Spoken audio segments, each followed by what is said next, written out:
like an H.P. Lovecraft-styled Metroidvania. Cthulhu-vania. So it's Metroid, but more tentacles? More tentacles. Crocodile was chasing me down, and I ran past some Triceratops, and it tried to eat the Triceratops. That didn't work out. Three of those Triceratops just murdered that crocodile. So I was like, nice. I don't think you'd actually have people ever get to make their character. They'd be sitting there in the screen like, oh god, what do I do now?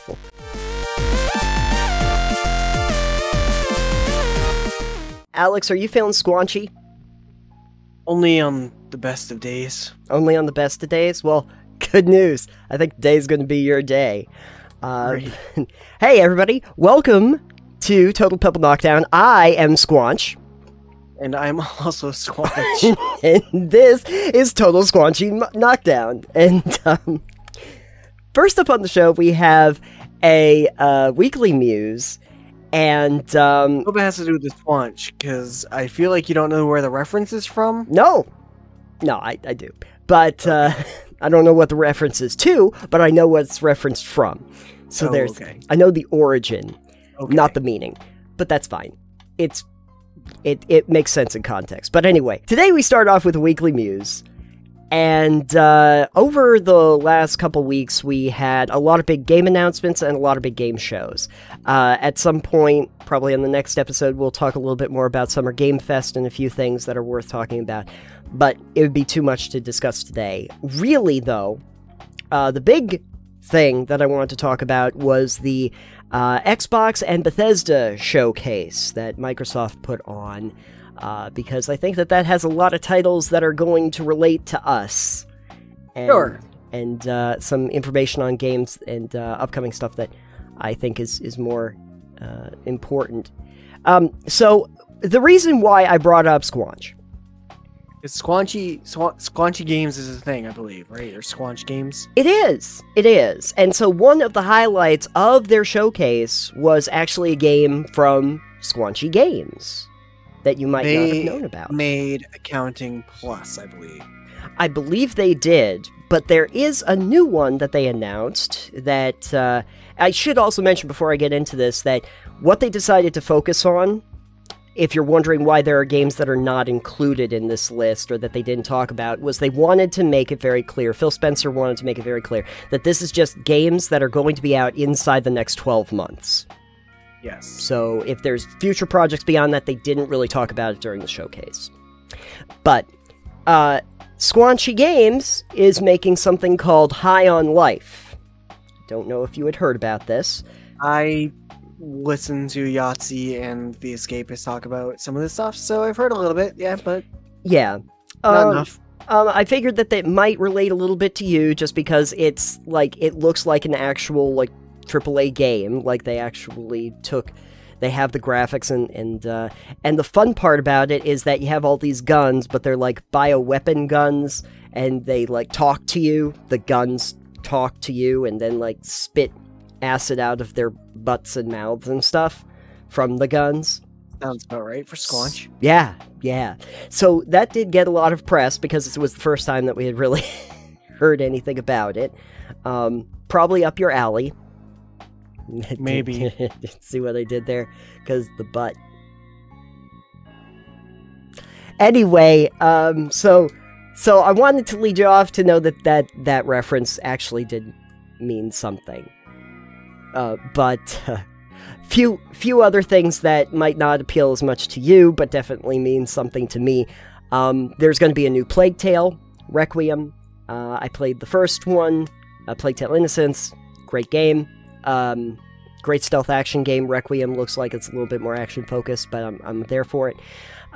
Forza Horizon 5 is going to have a Hot Wheels edition. Why? There's already a Hot Wheels game that costs way too much money. Yeah, but see, in this one, you're in Forza Horizon 5, but you go to a place where there's just the giant orange Hot Wheels tracks, and you can race the Hot Wheels cars on the tracks across the whole landscape. I'd rather drive my own car across a Hot Wheels track. With the loop-de-loops? Yeah. You should do that. Yeah. You should totally do that. There's already a $60 Hot Wheels title that you can buy. There's a $60 Hot Wheels title that you can buy? Why?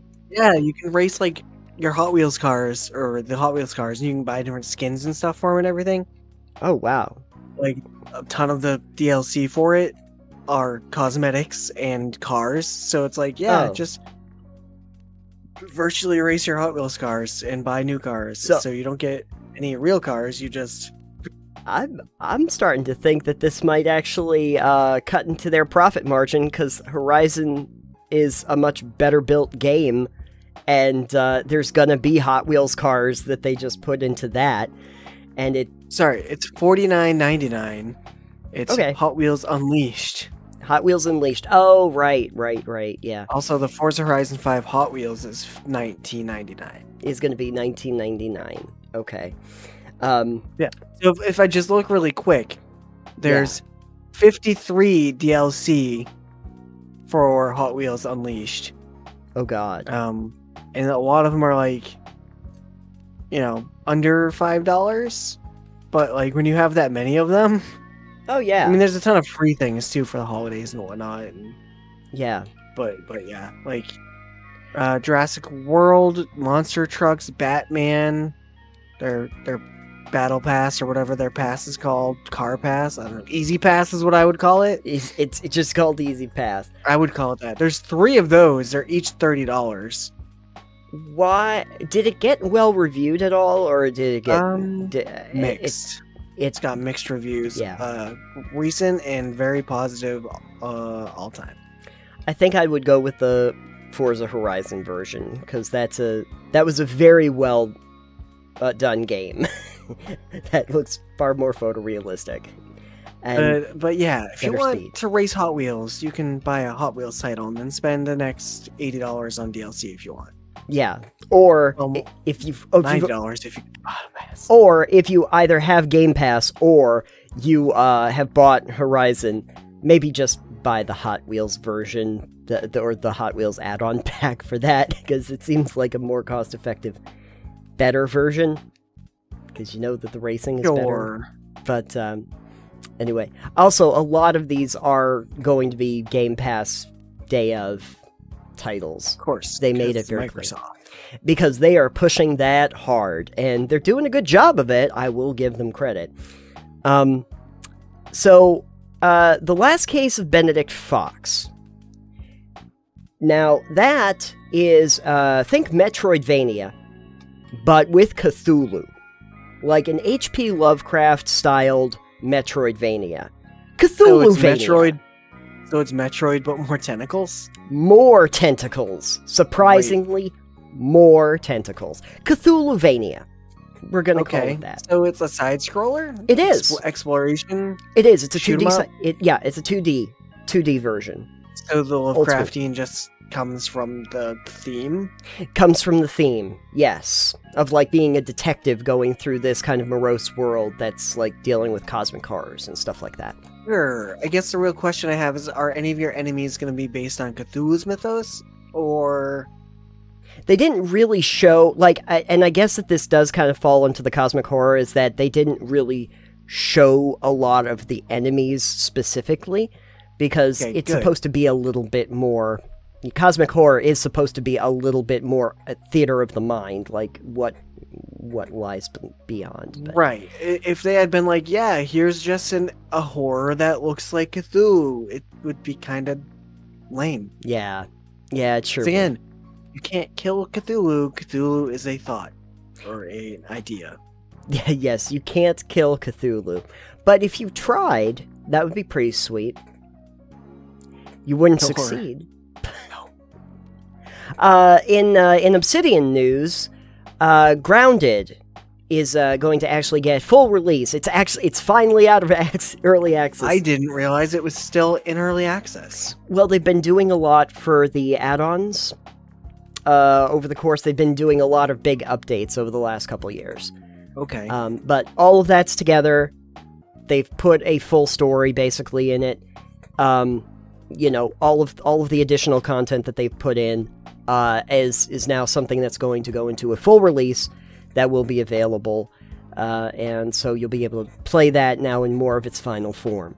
Cool. Is anyone still playing Grounded, however? Well, I mean, I remember when I was watching, what was it, Skill Up, and he was talking about how he liked the idea of Grounded when it first came out, but he didn't really want to keep playing it until it got a full release, because he wanted to actually see it once it was done. Because it's a great idea, but not exactly something I want to play without knowing everything that was there. At the time, there was only about a 15-minute story thread. Like, you could blast through the actual mission in 15 minutes, and then just tool around and have fun with the building and survival mechanics. But they've actually put, like, a whole storyline in there now, and also a lot of updates where there's the pond, and you have to deal with the giant koi fish and the birds and everything that are coming at you. So, a lot more content there. I played a little bit of it. The spiders are asses. Terrifying. They're horrifying. The wolf spider just is, like, big. But they're also just jackasses, because they'll sneak up to you in the middle of the night and, like, 2 hits and you're dead. They are vicious. But it's gonna get a full release, and I'm happy about that. Maybe people will come back to it now that it's actually in full release. Maybe. New game. Wolong Fallen Dynasty. And now you're probably thinking I have absolutely no idea what any of those words mean. It's fine. I know what the word Fallen and Dynasty mean. Okay, great. Wolong, I believe, is the protagonist's name. But what you should know that should get you a little bit excited is that it is a new game from Team Ninja, and it's going to probably follow the same vein as another Souls-like game they made called Nioh. Okay. So, I don't know if that makes me excited or not, because it's still Souls-like. That's true, but you played some Nioh, right? Yeah, I didn't play a lot of it, but I played it for a bit. Okay. I don't think that this is quite the frenetic combat that they put into Nioh. But I think it is still more action-oriented than like a Dark Souls was, which would be good. I'd like to at least see that. Again, I'm not really against Souls-likes as an idea, but I just really don't want From Software to make them. But anyway, also, since we've been on a Diablo kick, there was a little bit more of a preview of, like, Diablo 4. So, at the Xbox and Blizzard? Yeah. Oh, wait, Microsoft owns Blizzard Activision now, right? Yeah. Okay. So anyway, and Diablo 4 looks like it's coming along okay. It will... Sure, with the $6 million they made off of the first couple of days of Diablo Immortal, I hope they have enough funding for it. So that basically, when they launch Diablo 4, it will make Immortal completely irrelevant. Good. But I did happen to watch something very recently from Josh Strife, where he was talking about an internal thing in Blizzard where they were asking for somebody to work on the store, and that it was going to be anchored in cosmetics, which suggests that they are going to have more microtransactions in Diablo 4, similar to what they would do in Immortal. Well, that's fine if they're cosmetic only. Oh, yeah, but see, that's the thing. The way they phrased it is anchored in cosmetics. I.e., cosmetics would be a primary reason for it, but it's not exclusive to it. Whatever. Yeah, exactly. I'll see what happens, but they'll try to microtransaction it into hell. Why do you do this to Diablo, guys? Don't touch Diablo. It's too precious for us. The devil went down to Bethesda. Anyway, also a little bit of a secret hush-hush. We don't really know the name of the project, but Hideo Kojima came out. Oh, yes. To say that he is indeed working on a project with Microsoft for a game that's going to be coming out to the Xbox and presumably some PC. kind of horror game, I believe, right? Because that's what Kojima does. He does do horror games. I don't think it's going... This is supposed to be like a new IP, as far as I'm aware. So we're not looking at Metal Gear, because I don't think he can even technically do Metal Gear. No, that's Konami. Konami still owns that. I mean, he made it, but, you know, the Konami's went and destroyed it with Survive, so who cares? But then also, that I don't think it's going to be Death Stranding or Death Stranding, like a new Death Stranding or anything, which, damn, I wanted more of my Norman Reedus. But, anyway, so something brand new in the works, and if they're announcing it, I guess we'll know in the next year. And then the big one that I guess we should probably talk about a little bit is that they gave us a lot more information on, not Elder Scrolls 6, Starfield.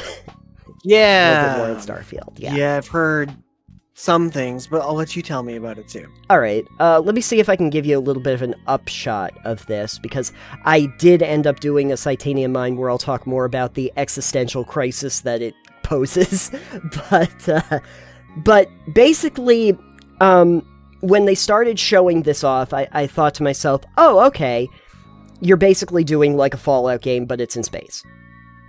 Okay, it's like Elder Scrolls. And they're showing these are facilities, there's like a first-person shooter aspect where you're going through the facilities, you're going through, you know, wreckage and going across planets, and you're scouting them out, and there are colonies, and you can talk to NPCs, and it's like, okay, good. More of like the RPG, but in space. That's good, because that's not quite exactly the niche that's fit by some of the other space games that are more exploration or combat focused. This is more the role-playing customization. And then Todd Howard comes out with his fancy boots, and I don't know what he was wearing that day. But fancy boots, apparently. Probably cowboy boots. No, you know what it is? There was that girlfriend reviews thing where she started singing Todd Howard fancy shoes, and because after like Fallout 4 or 76. Anyway, not important. Todd started talking a little bit more about the idea that you'd be able to customize your ship, and then there's also base building, and I'm like, oh, base building. Okay, I've seen that before. Good to note. But there's a storyline, and there's going to be missions and submissions, and apparently a 30 or 40 hour main campaign. And it's like, well, that's pretty girthy for campaigns, even relative to other Fallout titles and stuff, you know, it's longer. And so I'm thinking, okay, yeah, no, this sounds good. I'd like to try it out. Sure, let's go for it. And then there's the part where you just kind of go, I don't know how this is gonna work. They start talking about Todd starts talking about the idea of the planet, and there are actual colonies that you get to go to that are like constructed with factions and all of that good stuff. And you can land there, but, ooh, happy day, you have a spaceship, and your spaceship can actually land anywhere on the planet. Right. Okay, so now we basically have whole planets that we're visiting, and you can go into space, and there's space combat too. And I'm like, okay, so I don't see this being as constructed overall if we're going everywhere. I heard a rumor there was going to be 1,000 planets. That's not a rumor. That is what he said. Exactly. There are literally 100 solar systems and 1,000 planets between them for you to visit that are completely explorable. 10 planets.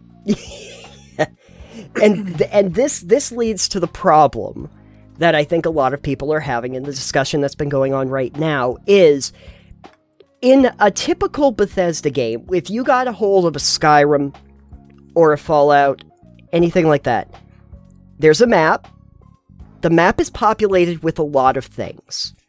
There's caves, there's dungeons, there's lots of different things to do all across the map. It is packed full of stuff. You know, it's big, it's expansive, but there's always stuff going on. They're not going to be able to do that with 1,000 fully explorable planets. So, the question then becomes, what exactly is the mission structure going to be? How much of it is procedurally generated out there in the wastes? And am I just going to be walking across hundreds of miles of barren space that has no content in it. At which point, I don't care if there's 1,000 planets. I mean, yes, you're going to be flying through lots of barren space because space is mostly empty. Space is mostly empty. Exactly. But then you get onto the planets, and I'm assuming that most of the gameplay is on the planets. Probably.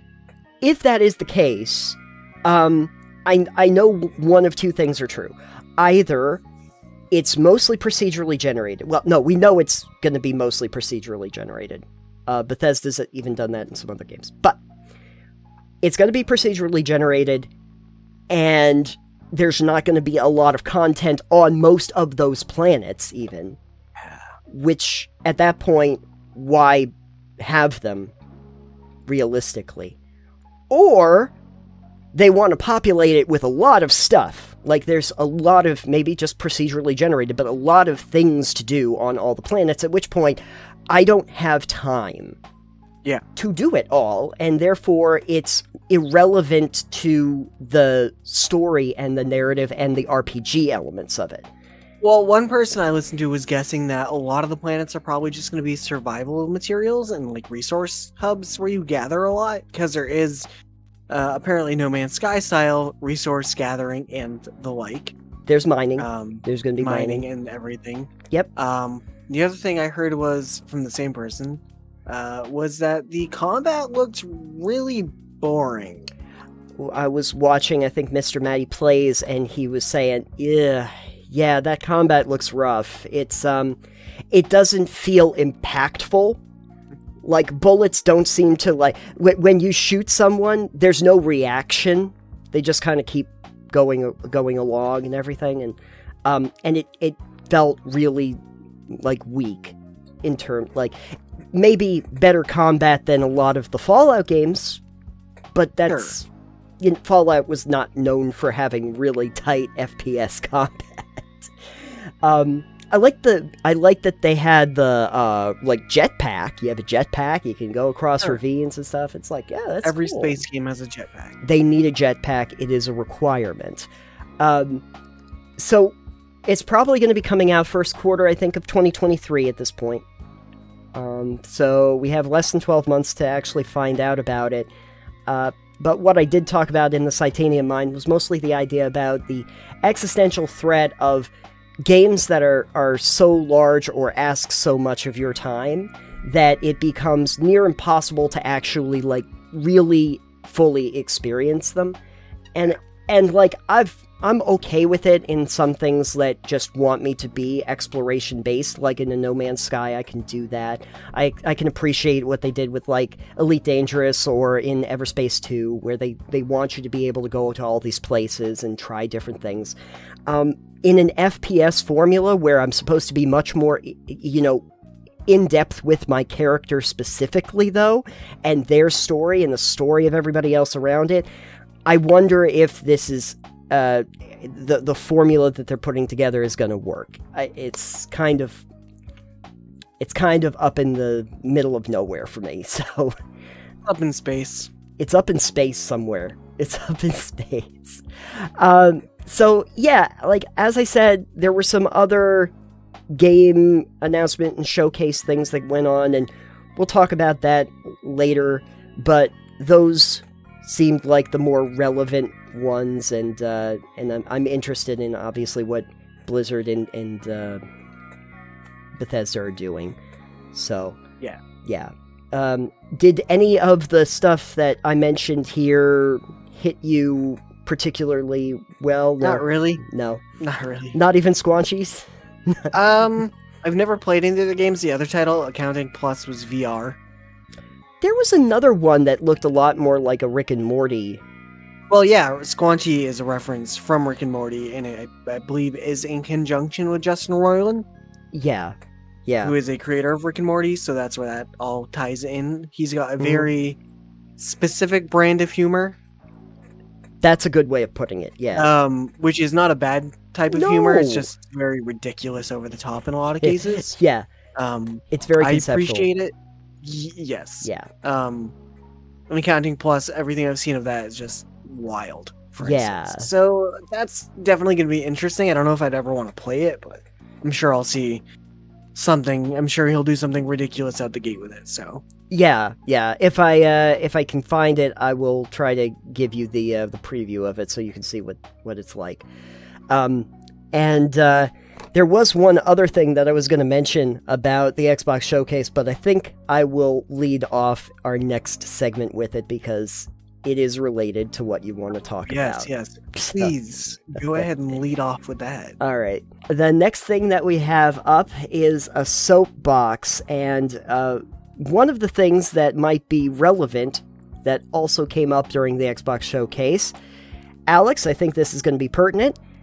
It is. We got a look at Vin Diesel riding a dinosaur. Oh my! In Arc 2. I saw that because I just earlier before we started recording, was looking at the post on Steam because currently, as of the other day when they announced this, I'm sure Arc is now free on Steam. Oh man! So if you haven't played Arc and you're looking to play Arc, for instance, Craeve over here was like, Arc looks interesting, but not $60 interesting. Mm-hmm. But now it's free. It's also 125 gigs, rather large game. Oh! Jeez. So we got Arc to try it out. Sure. Free is the best price. It but really is. Did look, and I was scrolling through this and starring Vin Diesel. Oh yeah, as the legendary Arc hero Santiago. So we get Vin Diesel in Arc 2. Yeah. It's like, okay. We get to talk about dinosaur families. Yeah. Yeah. Totally. But so I was scrolling through this for Arc 2, and it's a third-person only game. Okay. It's got Souls-like melee combat. Great. Yep. Component-based item crafting, dynamic world events, opposing PvE force. Something. Mm-hmm. Advanced template building and sharing, sensory-based creature AI. They're pumping out all this stuff like it matters. Character progression and skill system. Yeah. It's using Unreal Engine 5. Yeah. They say they're redefining the survival genre with Arc 2. And apparently putting Souls-like elements and stuff into it. Yeah, and adding Souls-like elements and third-person only. And so suddenly I'm not even interested because Souls-like and third-person only is not really something I want. I don't really know if that's going to lend itself well as a genre to mix into a survival genre. Yeah, so looking at Arc 2, I'm like, okay, that doesn't sound appealing to me based on a couple of those things. Right. And I have played, as of right now, let me see really quick. Mm-hmm. I have played... Did I already uninstall it? No, I have not uninstalled it yet. Okay. But soon. I've played 98 minutes of Arc. 98 minutes, okay. 98 minutes. That's like, that's like 1/60th of your No Man's Sky time. It feels like a minute to hour ratio. Yeah, that's I've played 203 hours of No Man's Sky. Oh, okay, more than that. Okay, never mind. Anyways, so 98 minutes in Arc. Yeah. And even just starting it up, when you push the play button on Steam, it comes up with a list. I will actually count it. I'll screen grab it for you really quick too. Great. I'm interested with my whole head. Throw this into the video. It comes up with this list to choose from. Let me just throw this in here. It comes up with 1, 2, 3, 4, 5, 6, 7, 8. It comes up with 9 different options. Once you push play, you have to pick one of these 9. That's the first of many things that I went, wow, this is aggressively too much. Yeah. Yeah, I feel like that's going to lead into our third topic, actually. But yeah. So, there's 9 different ways you can launch Arc, including resetting the game resolution and uninstalling the anti-cheat. Okay, well, I can tell you that when I played Arc on the Xbox way back when it was like a new thing, there was just a push button to play. Sure, yeah, and that's what it should be. Yeah. The only other time I want more options is if it's a game that have an option to like play in VR or play in not VR. Right. Just like Elite Dangerous, it has option to launch it normally or launch in VR. Yeah. And I'm like, okay, well, I'm playing normally, so... Yeah. Come to think of it, actually, when I launched the original Diablo, it has a few options about whether you want to launch Diablo or Diablo something or Hellfire version, and it's like, I don't know. I'm thinking the Hellfire version, because why would I launch the other ones? Right. But... So from there, I went into that, and the menus are just, again, aggressive. Yeah. I'm not going to grab a screenshot right now, but the menus for like even just starting like a game, yeah, are the entire screen just full of options. And I'm like, I don't know what any of this is. Can we lead in with like can you at least give me descriptions? Like there's not tooltips for all of these things either. So I'm like, okay, let's just start this. I'll just start it easy. So I go to host a game because otherwise you're joining servers. I'm like, okay, single player is an option. So I click single player, undo it on like start the easy one. And on the side, there's all these options of sliders you can change for like how much damage do you take, how much damage enemies deal, how much do you deal, all these, customize your game experience the way you want, kind of. Yeah. Which is whatever. Sure. But I just want to jump right in and learn how to play. Okay. So I press single player and I go to like on the side, where's your starting location? I'm like, this one here that says easy. Mm-hmm. Let's go with that. Sounds good. So do that. I skip past characterization because it's atrocious. It's very gross. There's no hairstyles. I don't understand this. Well, no, because you're all going to look like Vin Diesel. No, this is the first one. This is the first one. No, that one you can't even pick your character. I guess it's just Vin Diesel. Maybe you're just Vin Diesel. But so you jump into the game, and I'm sure you've played. So you know that you wake up on the island or wherever you are. Mm-hmm. And you're naked, basically, with nothing. Yep. And there's no tutorial at all. Nope. And like, listen, I get your game is called Survival Evolved, but it is not called Survival Good Luck. Fuck you. No control options. You know? Yeah, they really wanted to make it like the Halo of survival games. Like, instead of combat evolved, it's survival evolved, right? And so I get into the game, I'm like, okay, I've played Minecraft, whatever. I can kind of do whatever. So I go around, I'm like, all right, I can punch, I can get my inventory, I'm checking out the controls I can figure out. I'm like, okay, sure. And I'm looking at the sidebar. Yep. And it's got so many different things on the side. It's got like your experience gauge, your food, your water, your oxygen. It's got your health, stamina, and then like down at the bottom, it's like I started out, it's like you're cold. And like, okay, now it's got my temperature. So you've got experience, HP, stamina, food, water, and then temperature, not including if you have anything else going on down there. I'm like, all right, this is a lot.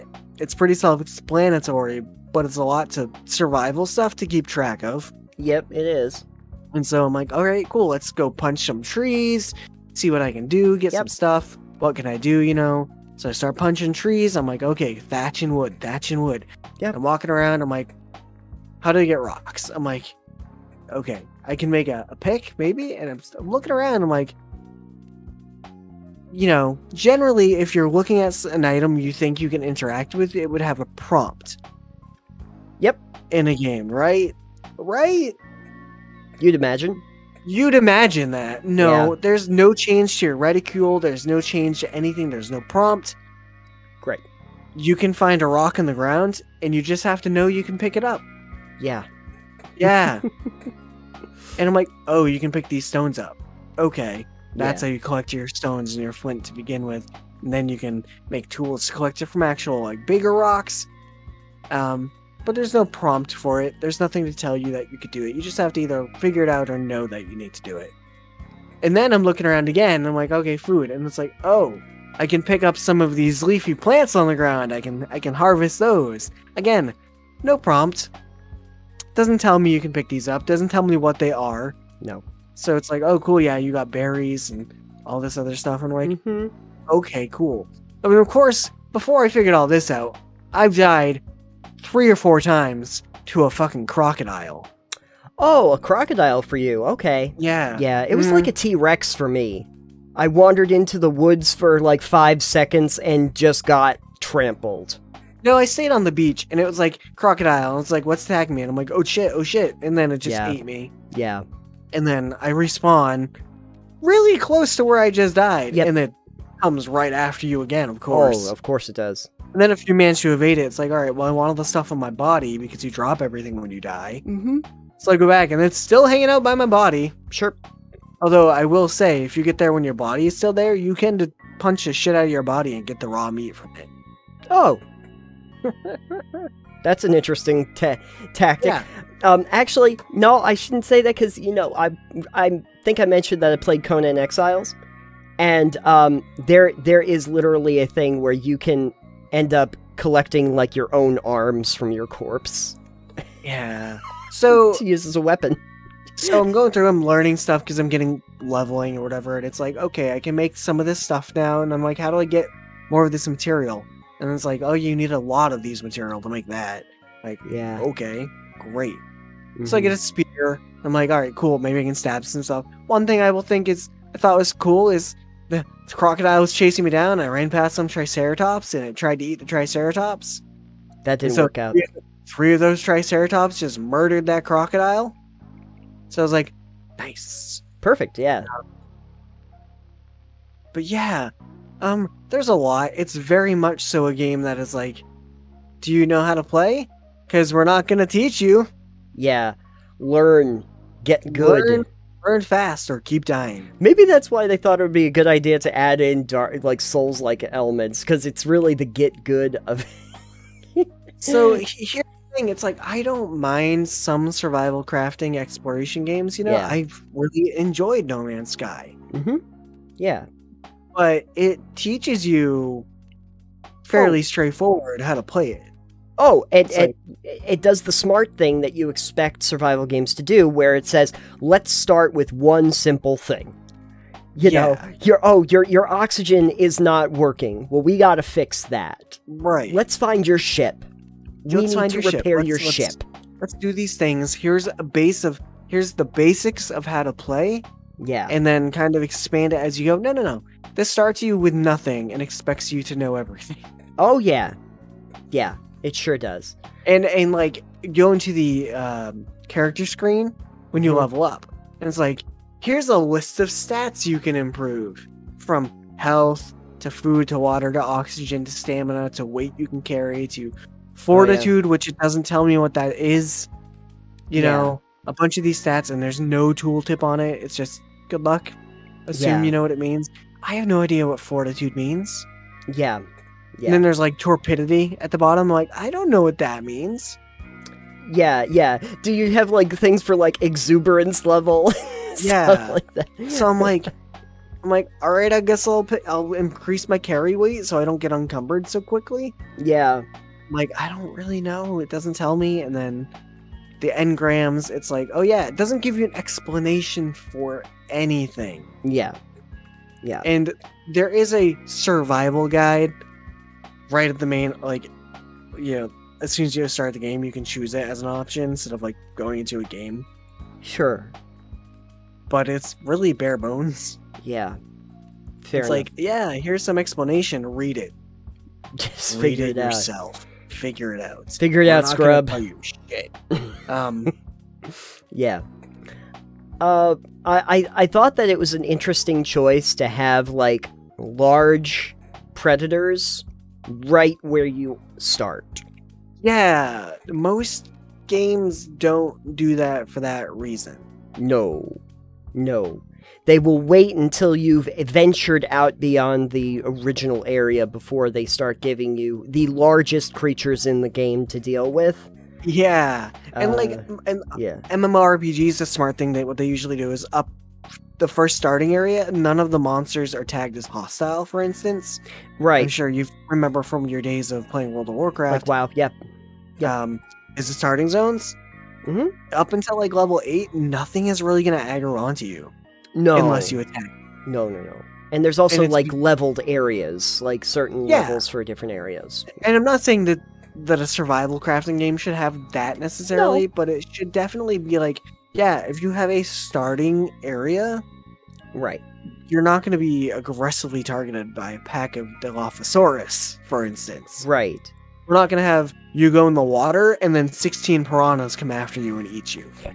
Can you imagine if like they started off Fallout New Vegas and they had moved like the Deathclaw camp like right next to Good Springs, and so the second you get out to the road, just a bunch of the Deathclaws come at you. Like there's a reason why the Cazadors and the Deathclaws are like up the road a piece, mostly because they wanted to encourage you to go the other route, because they don't really want you to take the direct route, they want you to go around. But they don't put it like directly in front of you. They put it just out of the way. But Fallout 4, they went, you gotta go do this first mission over in Concord, so we're gonna give you a minigun and a Deathclaw.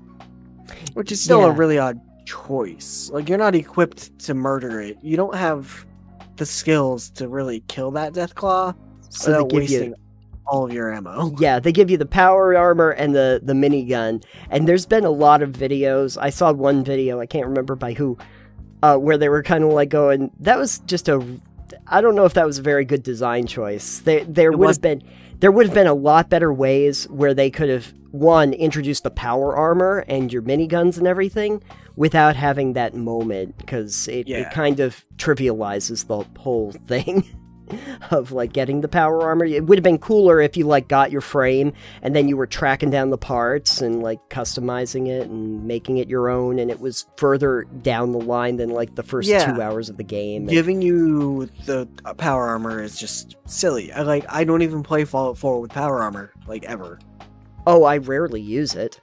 I think I actually have mods in Fallout 4 to make the cores last longer. I'm like, well, if I'm gonna play with power armor, I'm gonna play with it with a mod, because otherwise it's like, oh, it lasts 10 minutes and then your core is spent. Right. It's like, no, it's dumb. These are nuclear fusion reactors. They should last a lot longer. Last a while. Yeah. And then there's also, of course, the mod that they put in the Creation Club where you got the horse armor. Oh yeah. That Giddy Up Buttercup armor is great. Right. I love it. But yeah, so I don't know. Arc 2 doesn't sound interesting to me. I've played Arc 1 for a whole 98 minutes. I don't know if I'm gonna just uninstall it or not. We'll see. Right. It's but a big, I was not something. Impressed. Yeah. I was like, wow, I'm glad I didn't pay for this game. Yeah, and I didn't either. I think I had Gamefly at the time, so I had just gotten it that way. But I was thoroughly unimpressed in just the framework that they put in. Dinosaurs in a survival game, cool. Yeah, dinosaurs are cool. I think that's the draw to it. Yeah. I know that for Craeve over there, that's the draw to it. Yeah, dinosaurs survival game, this sounds like a win-win. Execution, real rough. Real rough. I guess I'm glad that I know that I shouldn't have spent too much time in it anyway, because it sounds like it didn't really change all that much fundamentally from when I played it many years ago. Yeah. No, Ark was always sort of like a sore spot for me, because I was like, I really want to play a game that has the cool dinosaurs, but not this. Yeah, it's like this in theory sounds great, but in practice is not so great. Right. I'm gonna do a one thing before we end this segment too. Because currently you're playing Ark. How are you feeling? Arms in the air shrugging. Yeah. Fair enough. Are you dead? How many times have you died? Like 8 times. 8 times. That tracks. Yeah. Are you, I was, before we started recording, I was trying not to help too much because I want her to, like, experience exactly what I went through. And she was like, how do you light the fire? I was like, I think you need to put wood in the fire and then you can light it. And then you have to rub two sticks together for about 5 hours. Yep, sticks together for 5 hours. Yep.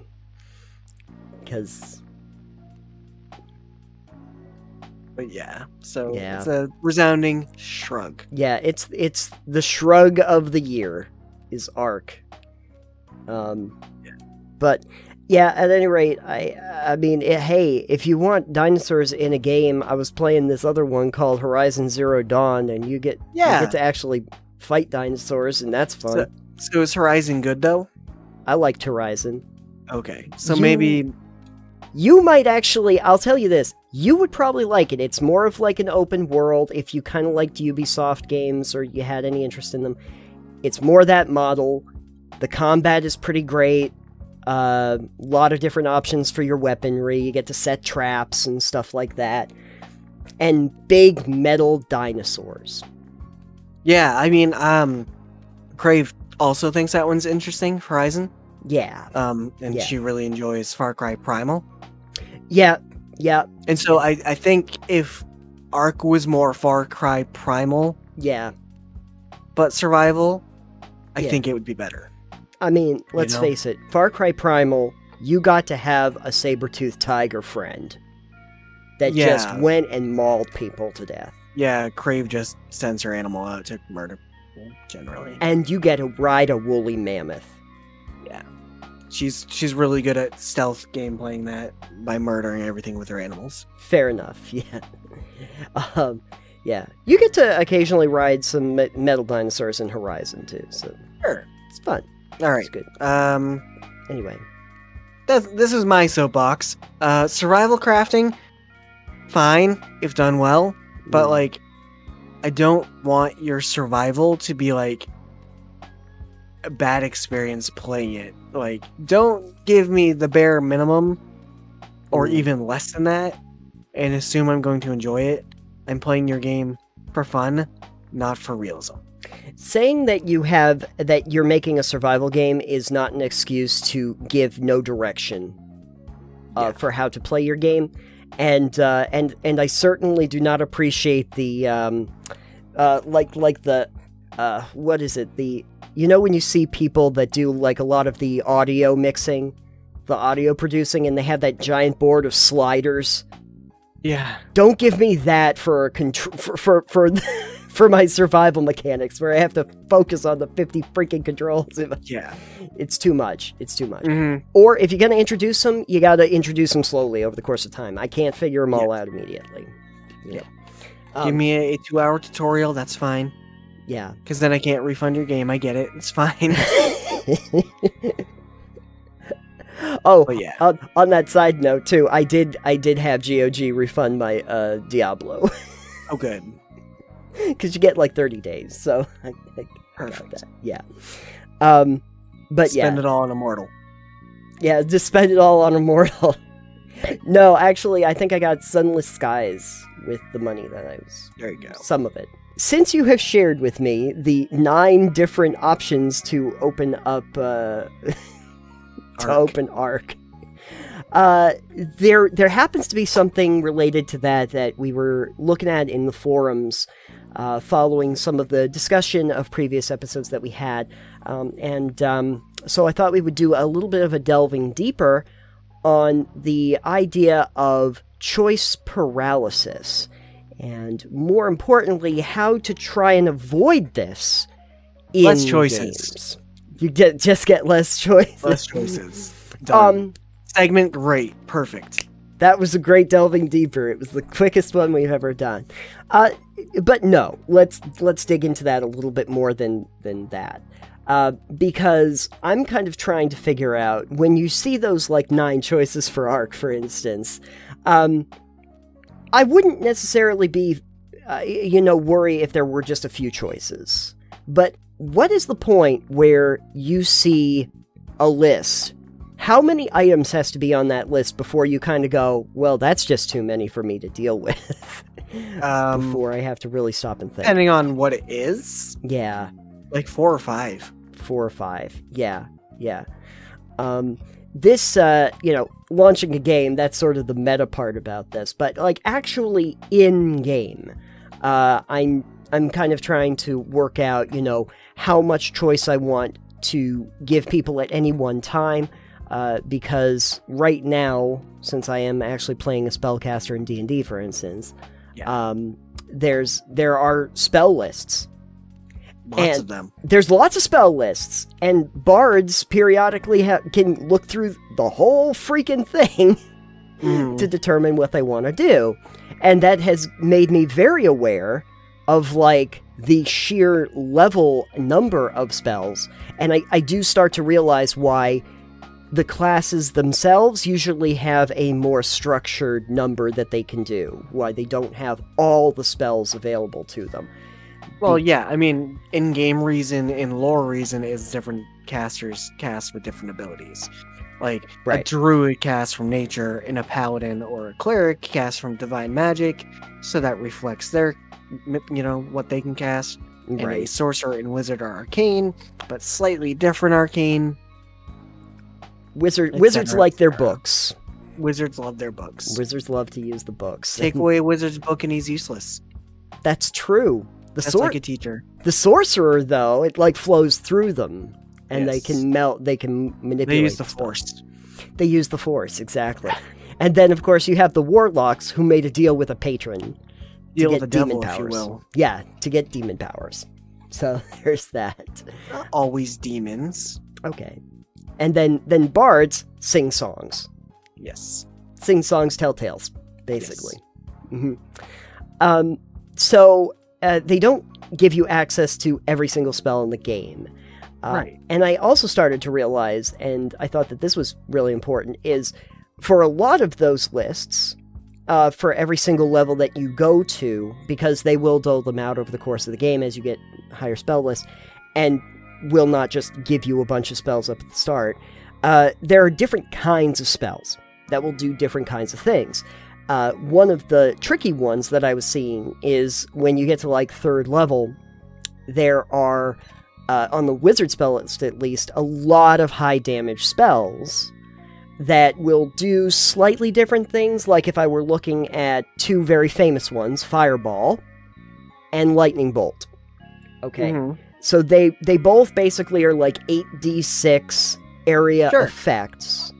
Kind of. Sort of, yeah. Different damage types, though.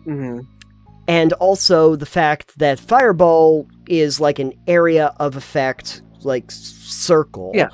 And Fireball is an explosion at an area. Right. And your Lightning Bolt is like you shot a death ray out from you. Yeah, Lightning Bolts are really cool. It's like, hey, there's just a ton of enemies coming at me, and you're just like, cool. Just zap. And it's just, I think, like a 5 foot wide.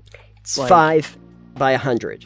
Yeah, so it's just this 100 foot long, 5 foot wide beam of lightning death. And I'm like, you know what? In an urban environment, if you're actually in streets, that's what you want.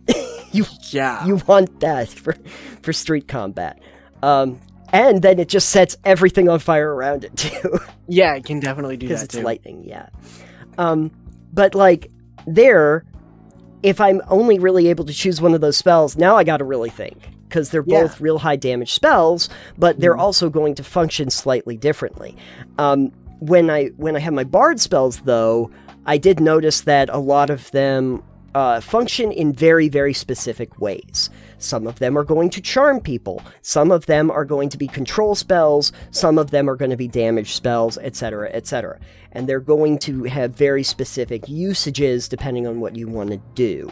So I think it eliminates some of the choice in that, but I still have found it really tricky to figure out what I want. Well, yeah, see, you're a bard, for instance. A wizard would generally have a school that they pick as the school of magic they studied. Yeah. For example, so like maybe if you were an illusion-focused wizard, you would say, all right, well, I'm illusion-focused, so my illusion spells are better than say other things. They're harder to resist, and they get I think you get an extra slot or something for those school spells, maybe. Yeah. Don't quote me. It's been a while since I looked through a wizard at all. Yeah. But you'd go, all right, well, I could do an evocation school, which is damage dealing, or I could do an illusion spell, and it would just be a lot better in what I'm good at. Right. So choices like that are a little easier if you've already made the choice that you're an illusion wizard, for instance. Sure. I just want to be a necromancer and just do all the raise the dead spells. Sure, then you would easily pick raise dead. Yeah, just raise dead, and I don't have to think about it at all. It's perfect. I did also notice, though, that there are a lot of casters that will have a certain number of spells that automatically get prepared at certain levels. So they just kind of take that, like clerics are one of those, where depending on what your subclass is, you get a couple spells, and it's just, you get those.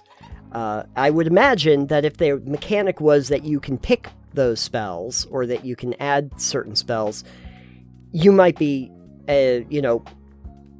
seeing a possible choice paralysis there. Well, clerics and druids are interesting because they don't really pick a spell they want to learn. Okay. They just pick what spells they're preparing every day. Okay. They get access to their entire spell list. Oh, that's handy. Because spontaneous caster. Spontaneous caster. Oh, okay. So I can go, okay, well today I'm going to take these spells, and tomorrow I'm going to take those spells.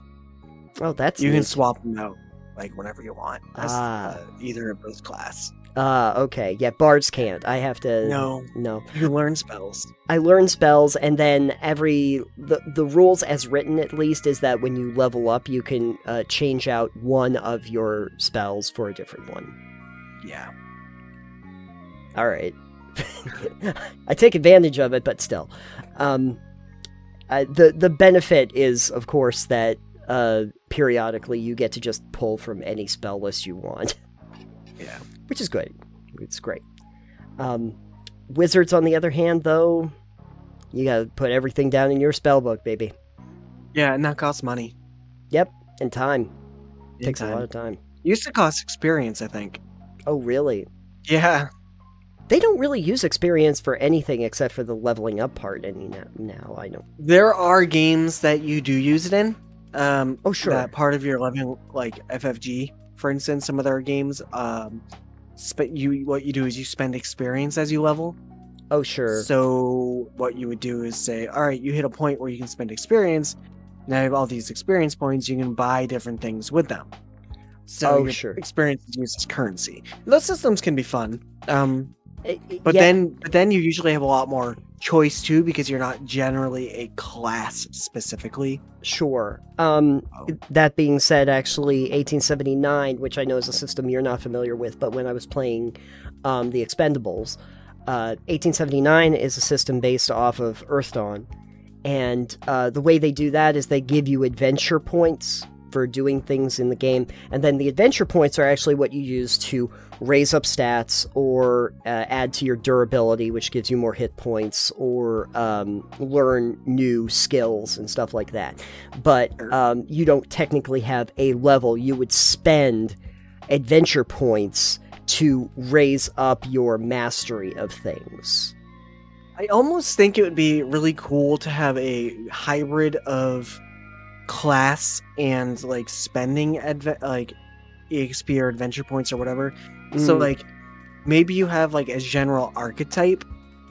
So I'm a melee fighter, or maybe you don't even do that. It's just like, yeah, here are your your 6 stats, and here are different sets of skills you can go and buy. Yeah. So you could be like, cool, I'm gonna go strength and intellect, and I'm gonna wield a 2-handed sword, and I'm also gonna learn magic. I think systems like that can be really cool, but again, then you get the choice paralysis of so many options. Well, yeah, because like imagine if you had a system, actually the 1879 system does this, where you can take your base stats and you can actually raise them up, but the only way that you actually raise them up throughout the game is if you specifically spend adventure points on them, and you have a certain cost for upgrading them once, and then another time to upgrade them twice, and you can upgrade them a couple times.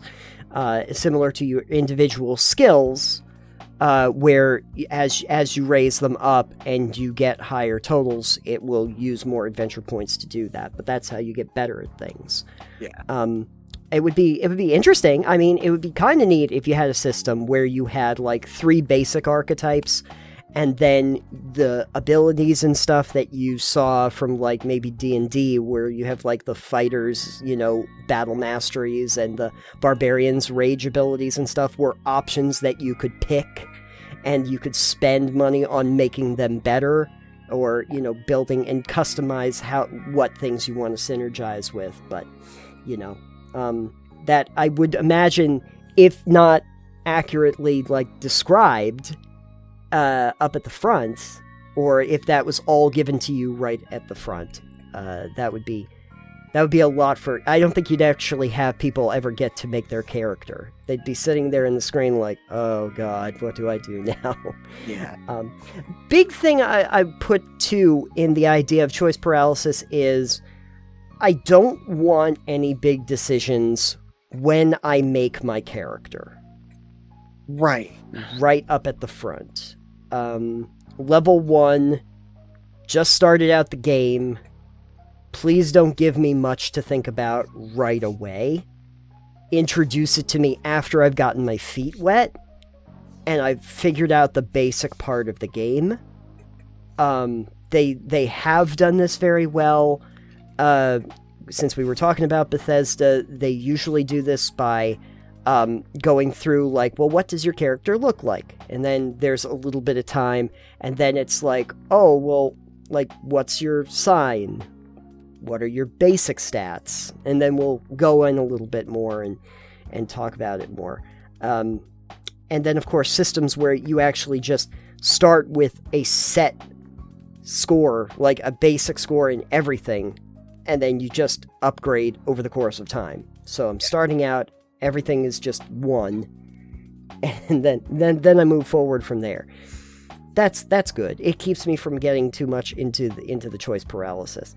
But what are some of the ways that we might be able to avoid getting too deep in the weeds? Like, when do you know that there's a problem? Generally, when people start going, I don't know what I want to do. Yeah. Like, I have 16 choices, and all of them are equally as good. So, like, I would imagine if you're playtesting a game, your game, one of the first things would be, like, how long is it taking people to actually get into the game? Like, like, where are the stopgaps where people are not playing the game anymore and are trying to make decisions? And what is the average amount of time that people are taking making those decisions? I think one of the biggest things would be not giving people a bunch of choices without having them first experience each of those things. Right. That would also be good. So it's like, oh man, I don't know what to choose because I've never done 10 out of the 16 things here. Mm-hmm. You know, so it's like, do I want to go into archery? I don't know. I've never used a bow yet. Yeah, exactly. Also helpful, as I'm thinking about it, since we've been talking about Diablo, skill trees. Because now I don't actually have to pick from, like, 50 different abilities or something like that. I take one of these 3 trees. Now I have, like, a basic thing that I can gain from each one of those. If I do well in that. Skill trees are interesting, because you don't really see them very often in tabletop. No, At least not in the way that we're used to them. No, you don't see it like where, oh, you could learn this spell, but you have to have learned these 3 other spells first before you take that. Like, I think it could be interesting if you did something like that, but I don't know if it'll work as well for tabletop. No, I think that in some ways, similar to, like, Wizards, it would be about the schools that you're in. Like, maybe some of the more powerful spells are, you know, related to having knowledge of certain other things and customizing that you know those particular lines. Because I know that there are a couple spells, not many, but I think there are a couple spells that you have to be a specific wizard to learn. Yeah, definitely. But not a ton. But, so, yeah, I would say that if you're looking at it, I guess the other thing, too, would be when people jump off of your game, especially if you're, you know, an actual video game designer, and you can see around what time people usually stop playing. figure out what that normally is in terms of like a choice that people have to make. Because if it's during that time, chances are you've gotten to a point where it is the Bearden's ass scenario, if you're familiar with that. Bearden's ass was actually a scenario, a philosophical conundrum about the idea of choice paralysis, which is that if you put a donkey, i.e. the ass, Yes. Equidistant to 2, bales of hay, the donkey would die of starvation because the donkey would never be able to make a choice. Now, I think in practice, the donkey would just pick one and go. But yeah, I think in practice, even though they're stubborn, I think the ass would pick one and just go for it. Exactly. He might be an ass, but he's not a dumbass. Exactly. I think the essentialism, it would eventually be the choice between starving and just taking a bale of hay that's in front of you. Yeah. So at that point, the paralysis kind of goes away. In-game, though, if you have an unlimited amount of time, do you think that there might also be a place for putting a timer on how long it will take you to choose? Like to see how long it takes, or so you have limited time? No, like the Jeopardy do clock comes on, and before it ends, you have to pick something. I think that'd be interesting. I think people would complain about it. Oh, yeah. But I think in the end, like, it would maybe benefit people making faster choices. Kind of like, you played a little bit of Curse of the Dead Gods, right? Yep. So kind of like the choices you have to make there, except those aren't, timed. That's true. It's like almost like a quick time event where it's like, are you going left or going right? Going left or going right? Pick one and live with your choice. I think in a roguelite type game, it might work. Mm-hmm. If you had an RPG or tabletop game that took roguelite elements like that, it could work. Yeah. Although the timer is hard to pull off on tables, so. That's true. It is kind of tricky in tabletop too, because if you get into combat, you sometimes face the idea of combat paralysis in a lot of ways, where you ask your player, what do you want to do? And then they have to think about, like, what options do they have available to them? And I think that they do a pretty good job of giving you a set number of things that you're most likely to do in the scenario, and then maybe you can work out if there's something special that you'd like to try. Trying to lead people through that can be a little bit tricky if you're new to running a game. But I think that's the reason why they're like, yeah, you can take an action. Here's a list of the things that you can do as an action. And here's, like, right here on the side, these are, like, your action skills. This is, like, a spell that you can cast. This is the sword that you use. This is the bow that you have. To try and limit that in combat. And you've picked all of that, too. So you're a little bit familiar with it before you even get into the combat. But if you do find that somebody is taking too long, they're either not familiar with their character and don't know what to do, or somebody made it for them, or of course is that they've been given so many options and you got to be able to lead them through it and figure out what's best for the scenario at hand. It's something where you see, like, professional GMs. And they know that, especially if you're doing this on stream. Yeah. And you have to keep things moving. Mm-hmm. When you have one player, I was watching one of, like, the Hellfire Club, the Stranger Things special that they did for the Netflix one. And sometimes the actors that were in it were kind of like, what do I want to do? And B. Dave Walters was kind of like going, okay, not telling you what to do, but I do want you to be aware of something that's on your sheet. Of a thing that you can do you might not have known you could do. And and also, like, the whole thing of, like, I imagine you'd like to try and hit this, right? Yeah, you want to hit it for, like, as much as you possibly could. Yes, I want to do that. And it's like, okay, here's what you could do. And, like, you're a paladin, let's smite a lot. Let's do a lot of smiting. Yeah. And it's like, okay, now we can run through that. So yeah, it's tricky because at a certain point, flow of game is going to get cut off if people get into the paralysis of not knowing what to do. You don't want to see it, and so trying to, even if you have a lot of options, being able to dole them out over the course of time, in smaller bite-sized chunks, is incredibly helpful. Yeah, definitely. So, yeah. All right. So if you also have an idea about how you might like to make choice paralysis a little less paralyzing, if there's a special spell that you'd like to use to stop the paralysis of choice, there should be a spell that's just called choice paralysis. And it's like... the whole person. Yeah. But that's how you could flavor that, as psychic damage. Like a psychic paralysis thing where you just give people a whole bunch of choices and they can't decide. And now they're paralyzed. Yes. Feels like an Acquisitions Unlimited thing or something. Incorporated. Anyway, if you have an idea about how to limit choice paralysis or how you like to do it, please let us know over on our Discord channel, or you can also let us know in the comments down below this video. So, Alex, if you would like to eliminate people's choice paralysis to find more Total Pebble Knockdown content, where could they go? To get rid of your choice paralysis for that, please go to totalpebbleknockdown.com. Exactly, and when you're there, I won't have to give you any kind of paralysis of choice, because we only have the one Patreon, and you can click on the Patreon banner, and you can check out all of the content that we have over there. We release episodes in video form before they go out in video pieces ahead of time, as well as all of the other content that we have.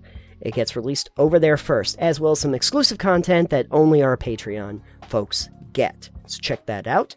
You can also find the podcast on every podcast app known to mankind. If you are listening to us on Anchor, you can also leave audio clips. If you would like to ask us a question, we might even use it on air. And you can find us on social media. I am at Titanium. I am at EXP Limited, and the show is over at Pebble Knockdown. That's right. So join us there for all of your pebbly needs. And until the next episode, thank you for joining us, and we will see you next time at the crossroads of gaming, where all the pebbles fall down. That's what causes the paralysis. That's what causes the paralysis and the crushing. Yes, crushed and paralyzed by pebbles. Crushed and paralyzed. You decide which is worse, but that might be choice paralysis in itself. Anyway, hope that you've gotten over that paralysis. We will see you on the next time, and that's a guarantee. You don't have to think about it. We'll talk to you next time. Bye, everybody. Bye.